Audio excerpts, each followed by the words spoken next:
Transmise de génération en génération, la spanakopita est pour les Grecs une recette traditionnelle, familiale, qui régale aussi bien les petits que les grands gourmands. Mais la considérer uniquement comme telle serait bien réducteur.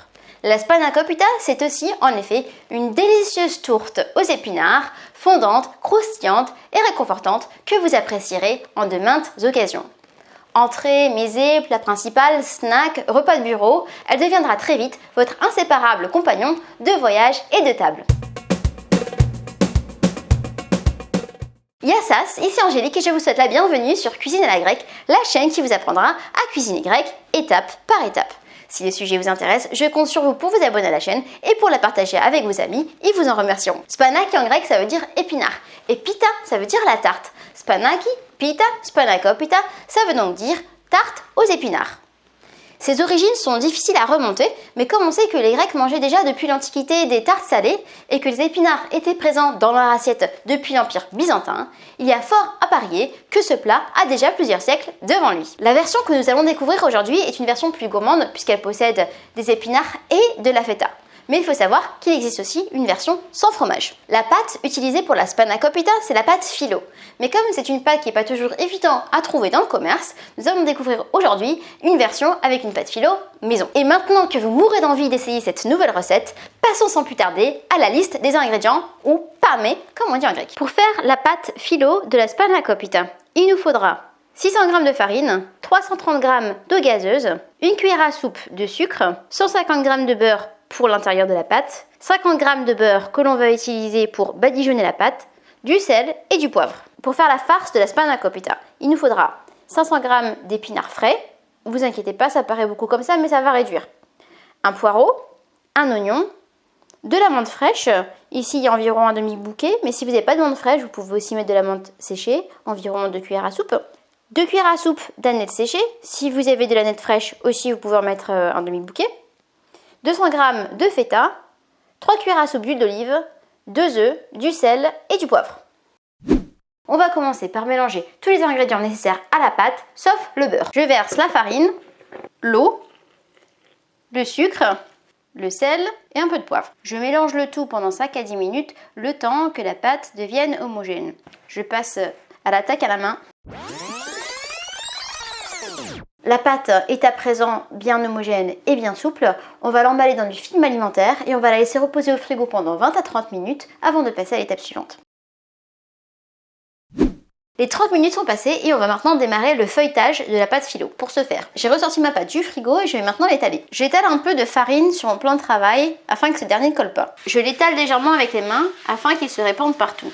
Je récupère ensuite la pâte que j'avais laissée au frigo. Je l'enfarine également légèrement afin qu'elle ne colle pas. Et ensuite, je vais étaler un grand rectangle avec mon rouleau à pâtisserie.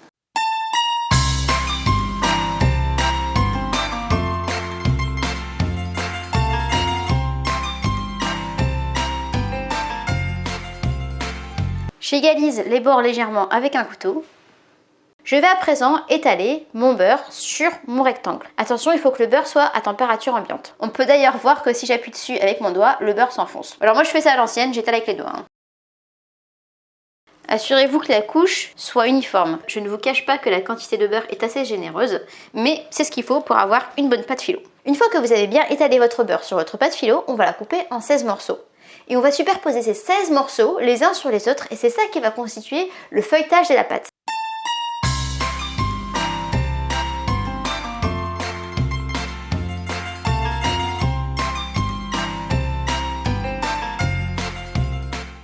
On prend ensuite une assiette et on va y déposer notre pâte philo préalablement enrobée dans du film alimentaire. Je dépose mon philo au réfrigérateur, au grand minimum une demi-heure, ou sinon vous pouvez le laisser toute la nuit et travailler dessus le lendemain. L'idée, c'est que le beurre qui est entre chaque couche se solidifie afin qu'il devienne homogène. On va profiter du temps de repos de la pâte pour s'attaquer à la farce. La première chose qu'on va devoir faire, c'est prendre nos épinards et les mettre à bouillir pendant 1 à 2 minutes maximum afin de leur retirer leur amertume. On va laisser égoutter nos épinards et on va profiter de ce temps-là pour préparer les légumes qui vont servir à la farce. On va commencer par couper le poireau.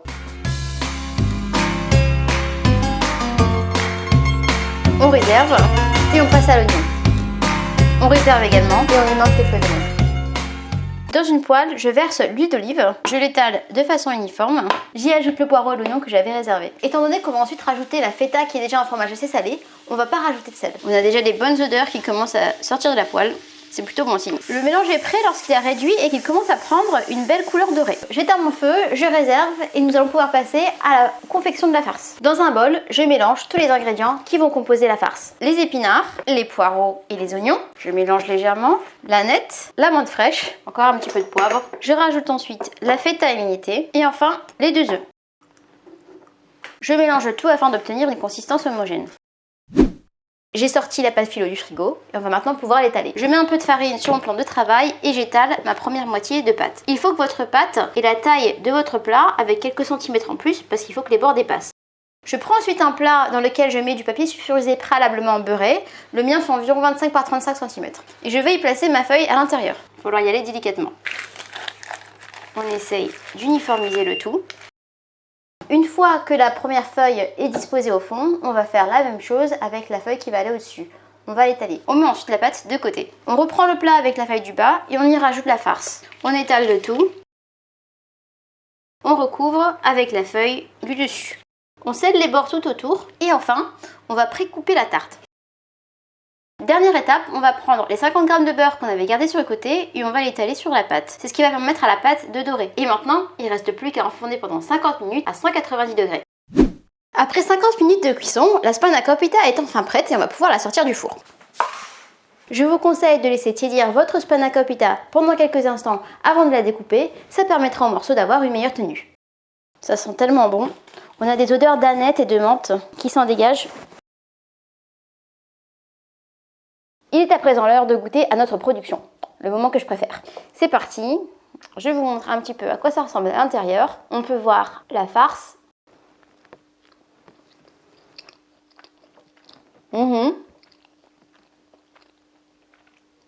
Encore une réussite. La pâte est croustillante et la farce est moelleuse. Et à la fin, vous avez un petit goût d'aneth et de menthe qui ressort. Je vous recommande. Si vous souhaitez refaire cette recette plus tard, vous pouvez la télécharger au format PDF en cliquant dans le lien qui se trouve dans la description. Bien entendu, si cette dernière vous a plu, n'hésitez pas non plus à la liker. Enfin, s'il y a des recettes grecques que vous aimeriez découvrir sur le site, n'hésitez pas à m'en faire part dans les commentaires, cela me donnera des idées pour la suite. Sur ce, je vous dis Kalli Alexis et à très vite pour une prochaine recette grecque.